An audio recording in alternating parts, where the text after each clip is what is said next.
La femme fleur et la femme cactus. Il était une fois, en Amérique centrale, sur la terre des Mayas, des tribus très très anciennes. Il était une fois un vieux berger qui se prénommait Pedro.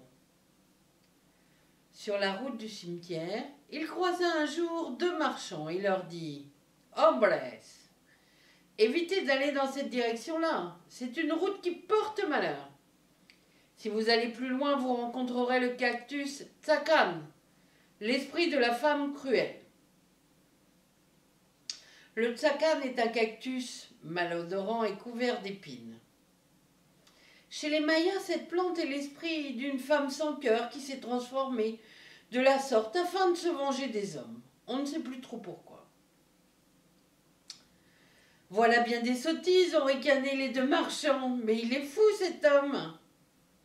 De toute façon, nous n'avons pas le choix, nous devons livrer ces ballots de tissu au port avant ce soir. Ne négligez pas les pouvoirs de cette femme, insista le vieux berger. Elle va vous séduire et vous enchanter avec son chant merveilleux, puis elle va vous chuchoter quelques mots doux dans le creux de l'oreille, et enfin, lorsque vous ne vous méfierez plus, elle vous tuera. Ne t'en fais pas pour nous, vieux berger, dit l'un des marchands. Merci de nous avoir prévenus, mais sache qu'aucune femme n'est jusqu'alors parvenue à nous séduire et à nous enchanter à ce point-là. Et ce n'est pas près d'arriver. Ainsi, les deux marchands prirent congé du vieil homme et poursuivirent leur chemin. Le lendemain matin, on retrouva leur corps au bord de la route, couverts de griffures et tout ensanglantés. Quelques semaines plus tard, Pedro croisa un jeune homme à cheval à proximité du cimetière, non loin de l'endroit où il avait rencontré les deux marchands. « Jeune homme, je te conseille de rebrousser chemin. Sur cette route, tu risques de rencontrer le cactus Tzacan, l'esprit de la femme la plus cruelle de l'univers. » Le jeune cavalier descendit de cheval et demanda au vieux pêcheur des explications. Pedro lui conta alors la légende. Il y a de cela bien longtemps, une énorme tempête sévissait dans ce pays, et la pluie tombait à verse, à grosses gouttes. Une femme arriva alors dans le village qu'elle traversa pieds nus. Elle courut se réfugier dans une petite maison abandonnée à l'autre extrémité du village. Tout le monde l'avait bien sûr vu le traverser, ce village en courant, malgré la tempête qui sévissait.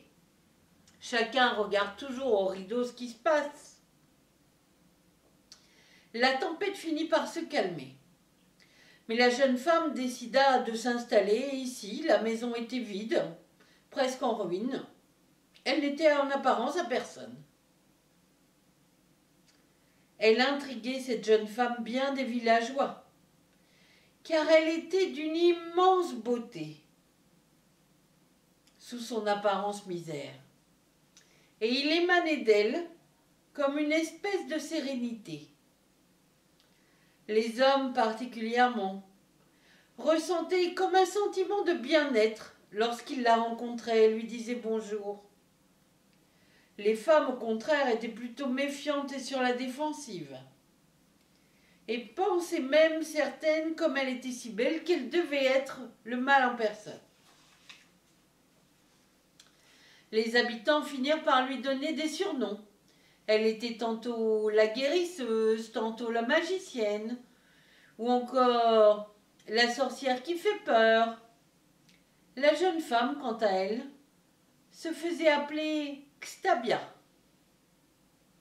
La plupart des villageois pensaient que ce n'était qu'un surnom. Néanmoins, personne ne chercha à en savoir davantage, car tous la craignaient, au point de ne pas oser lui adresser la parole et de baisser les yeux à son passage. Elle restait pour eux une étrangère. La rumeur disait qu'à la nuit tombée dans sa maison, Xtabia disait l'avenir aux hommes ou aux femmes qui venaient la voir. Pourtant, Xtabia soutenait qu'elle était une femme vertueuse, normale, ordinaire. Il y avait dans le village une femme nommée Utskolel, qui passait le plus clair de son temps à répandre des médisances sur Xtabia et sur tous les gens qui circulaient. Elle disait à qui voulait l'entendre que Xtabia était une affreuse, méchante femme, qu'elle faisait du mal à tout le monde. Et s'il lui arrivait de la croiser sur sa route, elle lui crachait aux pieds et au visage, et prenait un air aussi méprisant que possible et aussi méchant que possible. Xtabia, dans ces cas-là, un peu troublée, poursuivait tout simplement son chemin, sans prêter la moindre attention à Utskolel, sachant qu'elle ne pouvait pas empêcher ses malveillances. Vers la fin de l'année, les villageois s'étonnèrent de n'avoir pas vu Xtabia depuis déjà plus d'une semaine. Ils s'étaient habitués à sa présence. Assemblés sur la place au centre du village, ils discutaient de cela, lorsqu'un léger vent se leva et les enveloppa d'un doux parfum enivrant. Les villageois s'étonnèrent car c'était l'hiver et la période de floraison de ces parfums était encore bien loin.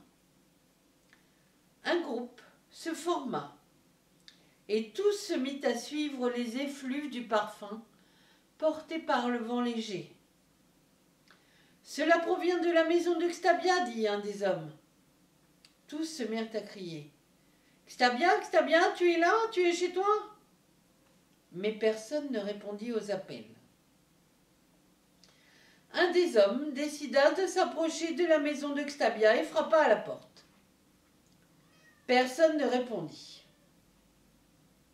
Alors il poussa la porte qui s'ouvrit. Les effluves s'échappèrent et se diffusèrent à l'extérieur, tout autour de la maison.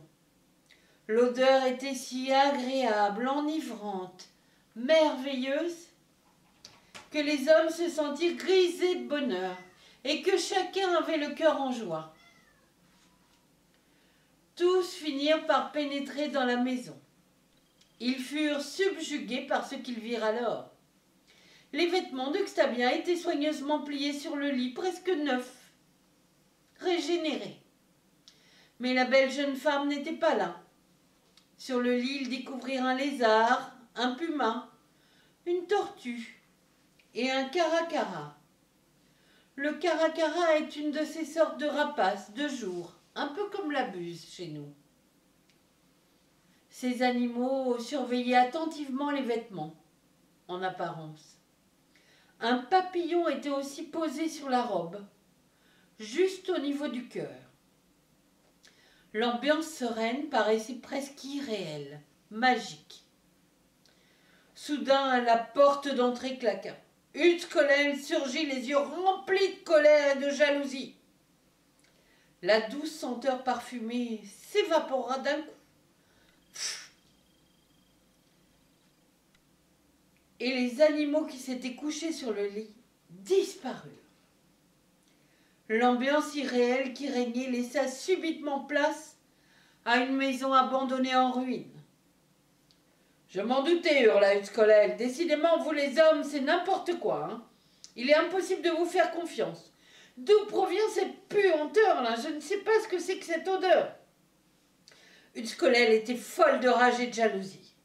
Elle allait et venait dans la pièce en hurlant et en criant. « Ne vous rendez-vous pas compte que vous êtes ici dans la maison du mal? Ne réalisez-vous pas que les démons vous attiraient ici avec des senteurs de toutes sortes pour vous hypnotiser? Vous me faites vraiment pitié. » Utskolel tendit alors une torche à l'un des hommes et lui ordonna de mettre le feu à la vieille maison. Les hommes étaient tétanisés, terrorisés. Ils prirent les vêtements qui étaient toujours sur le lit et sortirent de la maison qui commençait à s'enflammer. Utskolel avait mis le feu elle-même. Qu'allons-nous faire de ces vêtements demanda alors un des hommes de ses affaires. Creuse un trou et enfile-les dedans, ordonna Utskolel. Qu'on ne parle plus jamais de cette femme. Les hommes et les femmes du village se mirent alors à creuser une tombe sur le bord de la route, mais comme Utskolel était reparti, ils y déposèrent respectueusement et avec gratitude les vêtements de Xtabien, qu'ils avaient fini un peu par adopter.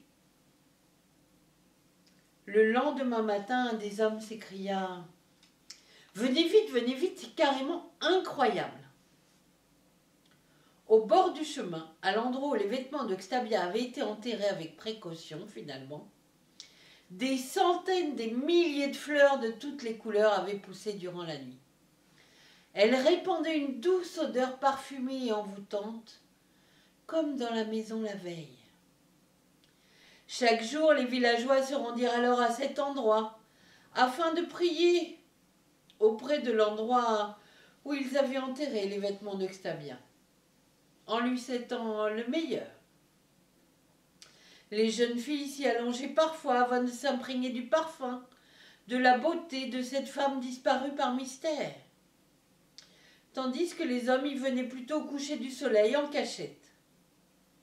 Même morte, la belle Xtabia continuait à porter de la douceur dans le cœur de ses nombreux visiteurs, de l'espoir.